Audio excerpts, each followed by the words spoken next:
ከመጠን በላይ እንደበዛሽ ተሰምቶሽ ያውቃል? በጣም የዋህ፣ ስሜታዊ፣ ጠንካራና ጥልቅ ስሜት። ሰዎች እንዲቀበሉሽ ብለሽ ራስሽን አሳንሰሽ ታውቂያለሽ?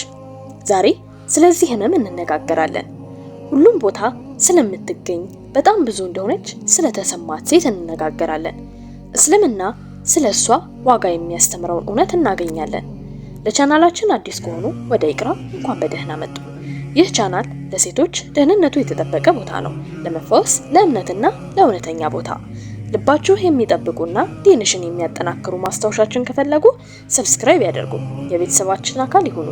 ከመጀመራችን በፊት ሀሳብ አስተያየታችሁን ኮሜንት ላይ ጻፉልን። ከመጠን በላይ ሰዎች መካከል እንደበዛሽ ተሰምቶሽ ያውቃል? አብረን እንደግ። አሁን በጥንቃቄ አዳምጪኝ። ብዙም አልነበርሽም፣ በቃ በተሳሳተ ቦታ ላይ ነበርሽ። ብዙ ሴቶች ጸጥ ያለ ህመም ውስጥ ይኖራሉ። በጣም ስሜታዊ እንደሆኑ ይሰማቸዋል። በጣም የዋህ፣ በጣም ስሜታዊ፣ በጣም ለስላሳ፣ በጣም ጠንካራ፣ በጣም ጸጥተኛ፣ በጣም ደግሞ ገለልተኛ። በእነሱም ላይ አንድ ችግር፣ የሆነ ነገር እንዳለ ማመን ይጀምራሉ። ነገር ግን ምንም ችግር የለባቸውም። ማንም የማይረዳሽ ቦታ ላይ ስለነበርሽ ብቻ ነው። አንዲት ሴት ራሷን ለማሳነስ ለአመታት ልትሞክር ትችላለች። ማንንም ላለመረበሽ ብላ የምትናገርባቸው ጊዜያቶች ትንሽ ናቸው። ደካማ እንዳትመስል እንባዋን ትደብቃለች። ትዕቢተኛ እንዳትመስል ህልሞቿን ዝቅ ታደርጋለች። ከሚገባት ያነሰ ትቀበላለች። በዚህም አስቸጋሪ ተብላ አትጠራም። ቀስ በቀስ መጥፋት ትጀምራለች። ከውጪ ፈገግ ትላለች፣ ግን በውስጧ እንደጠፋች ይሰማታል። ኢስላም ሴትን ራሷን እንድትሰርዝ እንድትጠፋ አያስተምርም። አላህ በቁርአን እንዲህ ይላል፣ የአዳምን ልጆች በእርግጥ አክብረናል። ምዕራፍ 17 ቁጥር 7 ላይ። ይህ ክብር ታዲያ ሴቶችንም ያጠቃልላል። የተከበርሽው አላህ ስለፈጠረሽ ነው፣ ወንድ ስለመረጠሽ አይደለም። በረሰቡ ስለመረጠሽ አይደለም፣ ወይም ስለተቀበለሽ አይደለም። ክብርሽ ከአላህ ነው። ከአላህ የመጣ ነገር በሰዎች ሊወሰድ አይችልም። አንዳንድ ሴቶች ዋጋቸው በጋብቻ ላይ የተመሰረተ እንደሆነ ያስባሉ። ጋብቻ ዘግይቶባቸው ከሆነ ከሰው ኋላ እንደቀሩ ይሰማቸዋል። አንድ ሰው ከተዋቸው እንደተጣሉ፣ እንደማይፈለጉ ይሰማቸዋል። ሰዎች ካወሩ ያፍራሉ። እናም በጥንቃቄ አዳምጪኝ። ህይወትሽ የፉክክር አይደለም። ታሪክሽ ዘግይቶ አይደለም። ሪዝቅሽም ጠፍቶ አይደለም። ጋብቻ ሪዝቅ ነው፣ ግን ማንነትሽ አይደለም። ማንነትሽ የአላህ ባሪያ መሆንሽ ነው እና ይህ ማረግ ከማንኛውም ግንኙነት የላቀ ነው። አንዳንድ ጊዜ ሴት እንዲህ ትባላለች፣ በጣም ስሜታዊ፣ ስስ ነች። ነገር ግን ስሜቶች ድክመት አይደሉም። ነብዩ ሰለላሁ ዐለይሂ ወሰለም አልቅሰዋል። ልጆቻቸው ሲሞቱ በሰላት በዱዓ ላይ አልቅሰዋል። ለኡመታቸው ካላቸው ፍቅር የተነሳ አልቅሰዋል። ማልቀስ ደካማ አያደርግሽም፣ ልብ እንዳለሽ ማሳያ ነው። ነገር ግን ልብሽን መጠበቅ አለብሽ። የዋህነትሽን ለሚሰብሩ ሰዎች አትስጪ። ልብሽን በመጀመሪያ ለአላህ ስጪው። ልብሽ ለአላህ ከሆነ ማንም ሊያጠፋብሽ አይችልም፣ ማንም ሊያጠፋሽም አይችልም። አንዳንድ ሴቶች ደግሞ በጣም ጠንካራ ናቸው ይባላል። ግን ይህ ጥንካሬ ያንቺ ምርጫ አልነበረም። ጠንካራ የሆንሽው መዳን ስለነበረብሽ ነው። ኃላፊነቶችን ብቻሽን ተሸክመሻል። ራስሽን ብቻሽን ፈውሰሻል። የተሰበሩ ስብርባሪዎችሽን ብቻሽን ጠገነሻል። እና አሁን ሰዎች በጣም ነፃ ናት ይሉሻል። ነገር ግን ታሪክሽን አያውቁም። አላህ ግን ታሪክሽን ያውቃል። አላህ የምታለቅሽበትን እያንዳንዷን ሌሊት አይቷል።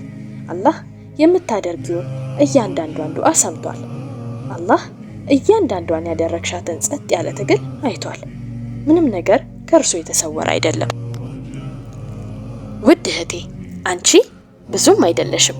በቀላሉ ትንሽ በሆነ ቦታ ላይ ነበርሽ። ትንሽ አእምሮ ትልቅ ልብን መረዳት አይችልም። ደካማ ነፍስ ጠንካራ ሴትን መረዳት አይችልም።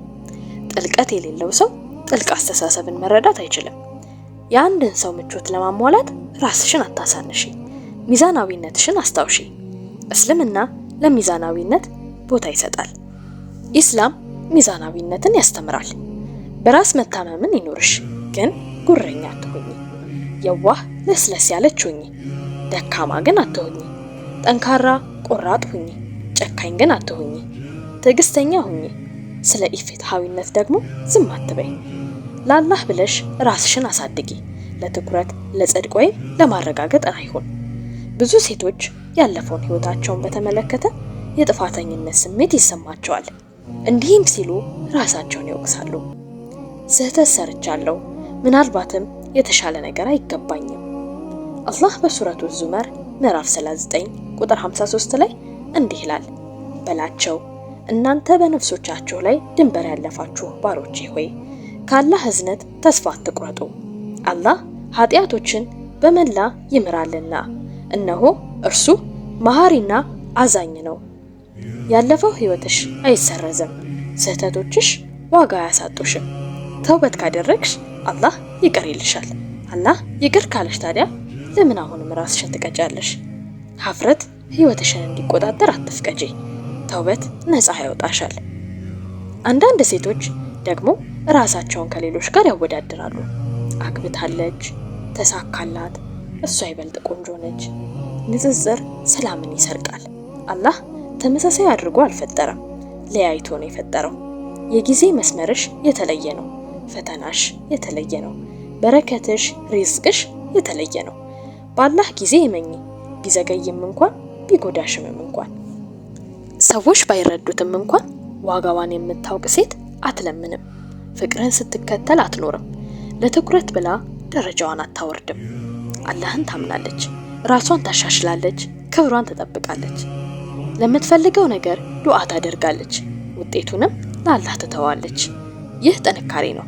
ይህ ሰላም ነው። እንደማትታይ ከተሰማሽ አስታውሺ፣ አላህ ያይሻል።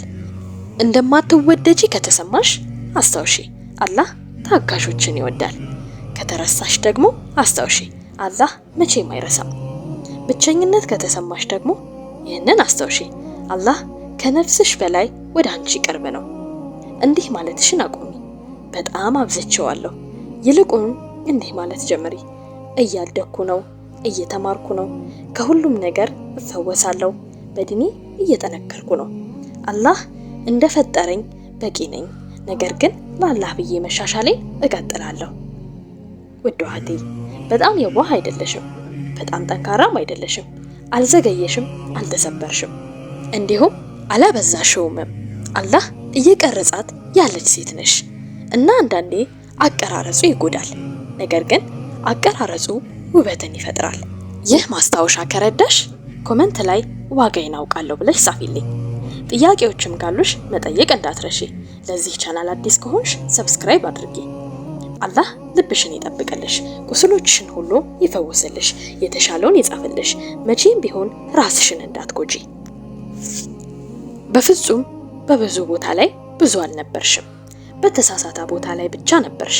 አንዳንድ ጊዜ ቦታው ብቻ አልነበረም፣ አንዳንድ ጊዜ ደረጃው ነው። ስለ ወደፊት እያሰብሽ ነበር፣ ስለ ጊዜውም እያሰብሽ ነበር።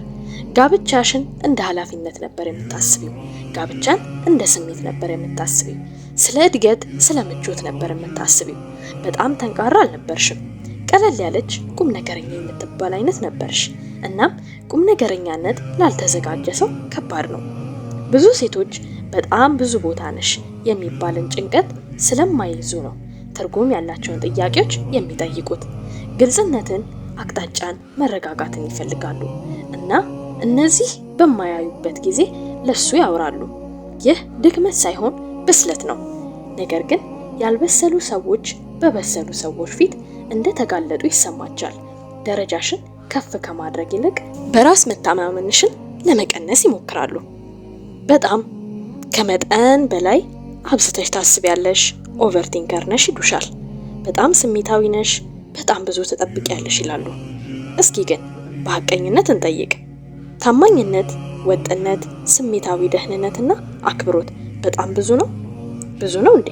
ወይስ እነዚህ ጥረት የሚጠይቁ ነገሮች ብቻ ናቸው? ለራሷ ክብር ያላት ሴት ሁልጊዜም ትንሽ ነገር የሚያቀርብላትን ወንድ በጣም በብዙ ትሰማለች፣ ታከብራለች። እሷ ከልክ በላይ ስለሆነች አይደለም፣ የራሷ መመዘኛዎች ስላሏት ነው። እናም መመዘኛዎቿ ለትናንሽ ነገሮች ምቾት አይሰጧትም። አንዳንድ ሴቶች አንድን ሰው እንዳያጡ ስለሚፈሩ ራሳቸውን ዝቅ ያደርጋሉ፣ ያሳንሳሉ። በዚህም ፍላጎቶቿን፣ ጥያቄዎቿን መጠየቅ፣ አክብሮት ማጣት፣ ማረምን ያቆማሉ። ለራሷም እንዲህ ትላለች፣ ምናልባትም እኔ ዝቅ ማለት አለብኝ። ግን ለምን? ለማንስ ነው ዝቅ የምትይው? ማደግ ለማይፈልግ ሰው ያንቺን ግምት ዝቅ ማድረግ ሰላም አይፈጥርም። ውስጥሽ ቂም ይፈጥራል። ቂም ደግሞ ልብሽን ቀስ በቀስ ይገድላል። ብዙም አልነበርሽም። ነፍስሽ የምትፈልገውን ትጠይቅ ነበር። ጠያቂ መሆንና አስተዋይ መሆን መካከል ልዩነት አለ። ጠያቂ ፈላጊ ሰው ቁጥጥር ይፈልጋል። አስተዋይ ሴት መረጋጋትን ትፈልጋለች። እናም ደግሞ መረጋጋት የቅንጦት አይደለም፣ ደህንነት ነው። አላህ ሴቶችን በስሜታዊ ብልህነት ፈጥሯቸዋል። ሴቶች አንድን ነገር ቀድሞ ከመፈጠሩ በፊት ችግሩን ያዩታል። ርቀትን፣ ወጥነትን፣ ግራ መጋባትን ይገነዘባሉ። ስለዚህም ግንዛቤያቸው ሲናገሩ ድራማዊ ይባላሉ። ሴት ልጅ በቀላሉ አስተዋይ ናት። ጥልቅ ሀሳቦችን፣ ኃላፊነቶችን ለሚሸሹ ሰዎች ስጋት ይፈጥራል። ምክንያቱም አስተዋይነት ታማኝነትን ይጠይቃል። አስተዋይነት ቁርጠኛና ጥረትን ይጠይቃል። እናም አስተዋይነት ለሰነፍ ልብ ምቾት አይሰጡትም። ስለዚህ ዝግጁ እንዳልሆኑ ከመቀበል ይልቅ አንቺ ከመጠን በላይ ጭንቀታም እንደሆንሽ ታስቢያለሽ። ግን እስኪ ከሌላ አቅጣጫ እንየው። ምናልባት እኮ ብዙ ሆነሽ አይደለም፣ ወይም በብዙ ቦታ ሆነሽ አይደለም። በቦታው ምናልባት ብርቅዬ ስለሆንሽ ይሆናል። ብርቅዬ የሆኑ ሴቶች በቀላሉ አያያዙም። ትዕግስትና አመራርነት እና ስሜታዊ ብስለት ያስፈልጋቸዋል። እና ሁሉም ሰው ደግሞ ለዚህ የተሰጠ አይደለም። ሰዎች ብርን ስለሚመርጡ ወርቅን አታጠፉም። ሰዎች ጥላን ስለሚመርጡ ፀሐይን አታደበዝዙም። ጫጫታን ለሚመርጡ ሰዎች ብለሽ ደግሞ በጥበብ ዝም ማለትን አታስቀሪም። መገኘትሽ ጫና የሚፈጥር ከሆነ ጭንቀት ስለያዘሽ ላይሆን ይችላል፣ እነርሱን ስለሚያስጨንቃቸው ይሆናል። እና ሐሳብሽ ዋጋ አለው።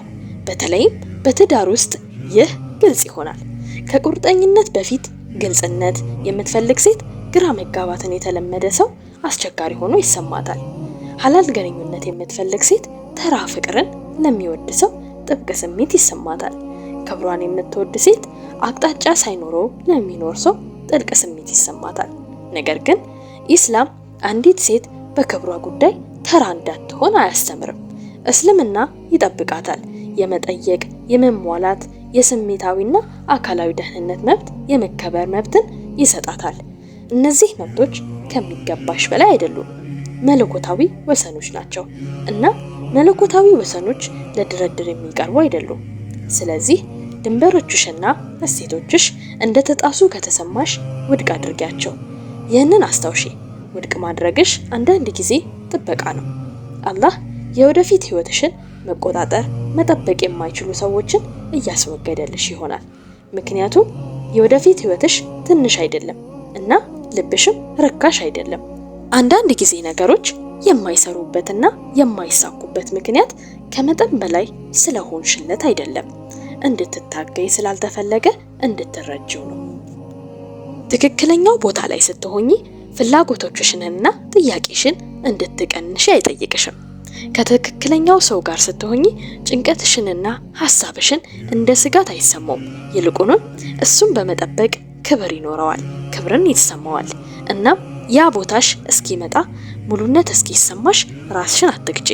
ለመስፈርቶችሽ ይቅርታ ተጠይቂ። ስብዕናሽንም ዝቅ አታድርጊ። ዋጋሽን አትጠይቂ። አንቺ ብዙ አይደለሽም፣ ብዙም ቦታ አይደለሽም። በነበርሽበትና በታገስሽበት ቦታ ላይ እንድትቆይ አልተፈጠርሽም። ዋጋ እንዲሰጥሽ ተፈጥረሻል። አላህ ሴትን በግማሽ እንዲያከብርሽና እንዲቀበሉሽ አልፈጠረሽም። በክብር ፈጥሮሻል። ክብርም ቦታን አይለምንም፣ በጽናት ይቆማል እና ትክክለኛውን ቦታ ይጠብቃል፣ ይከላከላል። ራስሽን አሳድጊ፣ ግልጽ ሁኚ፣ በዲንሽ ጠንካራ ሁኚ እና አንቺን መያዝ የማይችል ታማኝነት መቼም ሊጠብቅሽ አይችልም ማለት ነው። ይህ ማስታወሻ ከረዳችሁ ላይክ እያደረጋችሁ ሐሳብ አስተያየታችሁን አጋሩን። ሰብስክራይብ በማድረግ የቻናላችን ቤተሰብ ይሁኑ። ሐሳብ አስተያየታችሁንም ኮሜንት ላይ አጋሩን። እናም ቀጥሎ ምን አይነት ርዕስ እንድንሰራላችሁ እንደምትፈልጉ አስቀምጡልን። በግልጽነት በእምነትና በክብር አብረን እናድጋለን። ወሰላም አለይኩም ወራህመቱላሂ ወበረካቱ።